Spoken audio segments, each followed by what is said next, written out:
Si vous découvrez le trading depuis peu et que vous vous demandez quel type de matériel il vous faut pour démarrer, on ne va pas se mentir, vous allez vous contenter de votre PC actuel et vous allez commencer avec ça. Mais quand on veut faire du trading son activité principale, pas forcément dans l'immédiat mais à moyen terme, soyons clairs, il vous faudra une bonne machine. Parce que ce qui compte en trading, c'est la surface d'affichage. En effet, lorsque vous achetez un PC, il faut que vous puissiez mettre en place une configuration multi-écran, c'est-à-dire qu'il va falloir connecter au moins 2 écrans, idéalement 3 ou 4, sur le même PC. Et c'est la carte graphique qui va vous permettre de le faire. Quand on trade, on peut surveiller plusieurs actifs en même temps, mais dans mon cas, ce sont différents horizons de temps que je traque lors de mes sessions. Le fait d'avoir plusieurs écrans permet de diviser l'espace de travail en différentes fenêtres, chacune affichant des graphiques avec des indicateurs ou d'autres informations importantes. Une configuration multi-écran facilite grandement la prise de décision rapide et la visualisation des tendances du marché. Voyons rapidement de quoi sera constitué un PC. Commençons par les écrans. Voici la configuration optimale que je vous conseille pour avoir une station de trading performante. On va appeler ça la configuration en 2 ou 3 pans. La configuration en 2 pans se présente comme ceci, c'est-à-dire que sur votre bureau, vous êtes face à 2 surfaces d'affichage distinctes. Et voici la configuration avec 3 surfaces d'affichage. Elle est évidemment plus confortable pour un trader, étant donné qu'on a besoin de surveiller pas mal d'informations en même temps. Quelle que soit la solution que vous choisirez, je vous conseille d'opter au minimum pour un grand écran de 32 pouces. Vous pourrez compléter l'affichage avec des écrans de 27 pouces, mais ne descendez pas en dessous de 25 pouces pour un écran. Une solution intéressante consiste à mettre 2 écrans l'un au-dessus de l'autre pour dégager de la place sur le bureau grâce à un bras. Ainsi vous aurez 4 écrans pour trader confortablement. J'ai testé la marque Dell et BenQ, ces fabricants offrent une gamme étendue. Pour Dell, la série Ultra Sharp est très bien, et pour BenQ, c'est la gamme Designer qu'il faut privilégier pour le trading. La qualité d'affichage est superbe. Voici un conseil pour éviter de se griller les yeux sur les graphiques au fil des jours. C'est tout simplement de baisser au maximum la luminosité de l'écran et vous verrez que vous supporterez mieux la lumière des écrans. Vous pouvez aussi activer le mode lumière jaune dans Windows.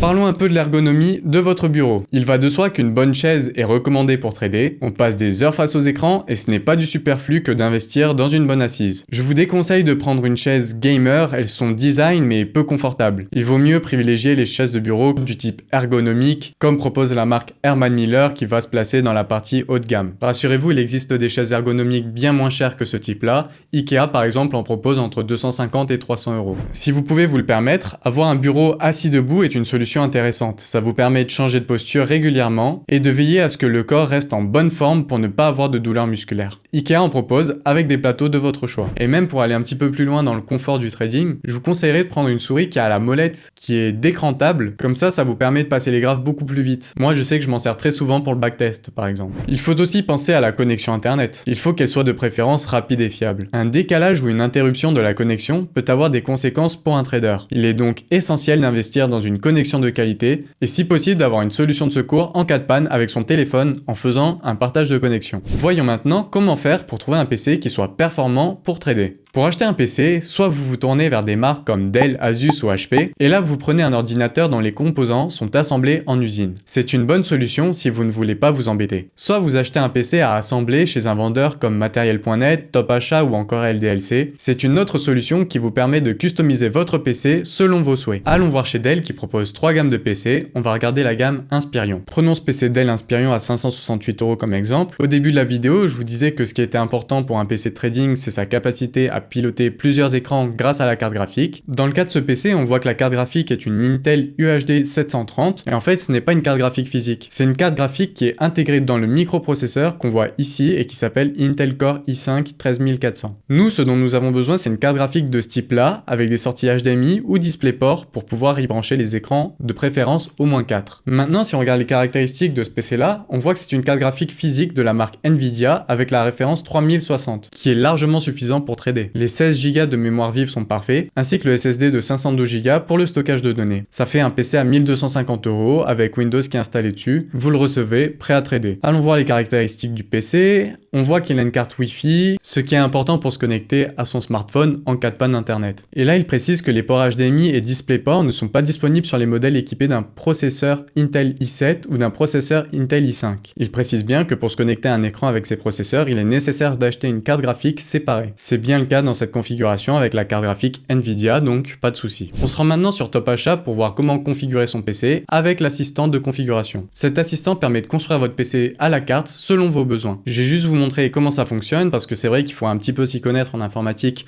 pour faire son choix. Le système est fait de telle sorte que tous les composants que vous choisirez sont compatibles. Pour commencer, vous cliquez sur Config-O-Matic et là vous pouvez commencer à choisir le processeur, la carte mère, la carte graphique, etc., etc. Vous pouvez aussi choisir de faire assembler votre PC par Top Achat ou de le faire vous-même. C'est une option qui vous permet de tout configurer du boîtier à la souris, tout au même endroit. Ici par exemple, je vous ai fait la config minimum que je conseillerais pour avoir un PC de trading. En conclusion, si vous décidez de vous équiper d'un PC trading, rappelez-vous qu'il doit posséder suffisamment de sorties pour y brancher vos écrans. À cela, il faudra rajouter les écrans, une chaise et un bureau. Si vous avez des questions sur ce sujet, posez-les en commentaire, je me ferai un plaisir d'y répondre. On se retrouve très vite dans une autre vidéo.